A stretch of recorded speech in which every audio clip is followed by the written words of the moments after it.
Hey guys, welcome back. आज हम बात करेंगे एक zombie apocalypse movie 28 days later के बारे में। So let's start with the movie. Cambridge की लैब में 3 एनिमल एक्टिविस्ट आते हैं और एक चिंपैंजी को खोल देते हैं जिसके ऊपर एक्सपेरिमेंट चल रहे होते हैं। लेकिन वो चिंपैंजी इनमें से एक को काट लेता है और वो ज़ॉम्बी बन जाती है। अब 28 दिन बाद जिम कोमा से उठता है, कपड़े वगैरह पहन के वो बाहर आता है, लेकिन सब कुछ बाहर उथल पुथल हो रखा होता है। ये एक थैली में खाना वगैरह डाल के निकल जाता है। बाहर रोड पर भी कोई भी नहीं होता और बस तबाही ही तबाही होती है और इसे कुछ समझ भी नहीं आता कि क्या हुआ है, क्योंकि ज़ॉम्बी आउटब्रेक के टाइम पे तो ये कोमा में था। ये एक चर्च में पहुंचता है और वहाँ बहुत सारी लाशें पड़ी होती हैं। तभी वहाँ एक ज़ॉम्बी इस पे अटैक कर देता है, लेकिन वो उससे बच के भाग जाता है। उसके पीछे अब 2-3 ज़ॉम्बीज और पड़ जाते हैं, लेकिन उसे मार्क और सेलिना बचा के एक मेट्रो स्टेशन की शॉप पर ले जाते हैं। तो सेलिना जिम को बताती है कि क्या हुआ इन 28 दिनों में। जिम बोलता है कि मेरे को अपनी फैमिली के पास जाना है, लेकिन सेलिना बोलती है कि बाहर सब मर चुके हैं, कहाँ बाहर मराने जाएगा। जिम बहुत इंसिस्ट करता है, तो ये तीनों जिम के घर चले जाते हैं। जिम ऊपर जाके देखता है कि इसके मम्मी पापा ने तो सुसाइड कर ली है। ये तीनों अब दुविधा में होते हैं कि अब क्या करें। जिम अपने घर वालों की वीडियोस देख रहा होता है पुरानी, लेकिन तभी इसके ऊपर 2 ज़ॉम्बीज बाहर से आके अटैक कर देते हैं। तो मार्क और सलीना उसे बचा लेते हैं, लेकिन इसमें मार्क का हाथ कट जाता है और उसमें ज़ॉम्बी का खून चला जाता है, तो सलीना उसे मार देती है।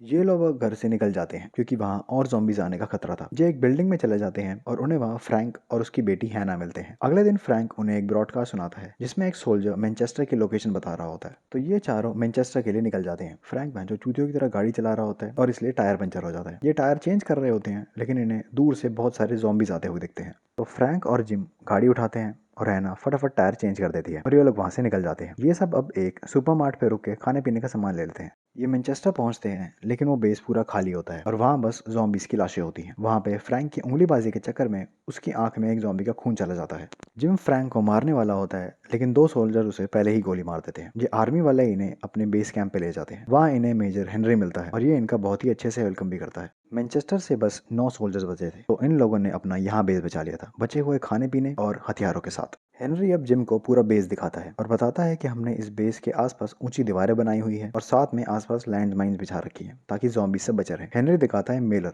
जो कि इन्फेक्टेड सोल्जर था। उसको इन लोगों ने इसलिए बांधा हुआ था ताकि पता लग सके कि ज़ॉम्बीज कितने टाइम में भूखे रह के मर जाते हैं। ये रात को डिनर टेबल पे बातें वगैरह कर रहे होते हैं, लेकिन तभी बाहर ज़ॉम्बीज आ जाते हैं और सारे सोल्जर्स उन्हें मार देते हैं। हेनरी अब जिम को अकेले में ले जाके सच्चाई बताता है। वो बोलता है कि जब हमारे असली बेस पर अटैक हुआ था तो मैं यहाँ 8 बचे हुए सोल्जर्स और हथियार लेके आ गया था, लेकिन ये 8 लोग अब हार मान रहे थे। तो हेनरी ने रेडियो सिग्नल शुरू किया था ताकि लड़कियां इधर उम्मीद में आ सके और इन 9 लोग उनके साथ गंदे काम कर पाए। तो जिम हैना और सेरिना को लेके भागने लगता है, लेकिन एक सोल्जर उसे बेहोश कर देता है। तो सोल्जर्स अब जिम को जंगल में ले जाते हैं मारने के लिए, लेकिन उन दोनों सोल्जर्स की आपस में ही लड़ाई हो जाती है और इसका फायदा उठा के जिम भाग जाता है। सोल्जर्स अब सेलिना और हैना को तंग कर रहे होते हैं, लेकिन तभी बाहर से अलार्म बजता है। तो 2-3 सोल्जर्स उसे देखने चले जाते हैं। असलियत में तो अलार्म जिम ने ही बजाया था ताकि वो एक एक करके इन सबको मार पाए। जिम वहाँ पे एक सोल्जर को मार देता है और उसकी गन लेके वापस बेस पे आ जाता है और मेलर की चेन तोड़ देता है। मेलर सबके पीछे भागना शुरू कर देता है और सब ज़ॉम्बीज बनने लगते हैं। ये सब कुछ जिम बाहर से देख रहा होता है और बहुत खुश हो रहा होता है। अब जिम भी अंदर आ जाता है सेलिना और हैना को ढूंढने के लिए। जिम सेलिना को ढूंढ लेता है और ये लोग हैंकी पैंकी कर लेते हैं। तभी पीछे से हैना भी आ जाती है। हैना अपने बाप की गाड़ी में बैठ जाती है, लेकिन पीछे हेनरी छुपा बैठा होता है और वो जिम को गोली मार देता है। अब हैना गाड़ी उल्टी भगा के ज़ॉम्बीज के आगे लगा देती है और ज़ॉम्बी पीछे की सीट से ही हेनरी को खींच लेते हैं और ये तीनों गेट तोड़ के वहां से निकल जाते हैं। जिम को अब 28 दिनों बाद होश आता है, तो ये लोग किसी छोटे से गांव में होते हैं। बाहर ज़ॉम्बीज भी भूख से मर रहे होते हैं। अब ये तीनों बाहर बहुत बड़े कपड़े से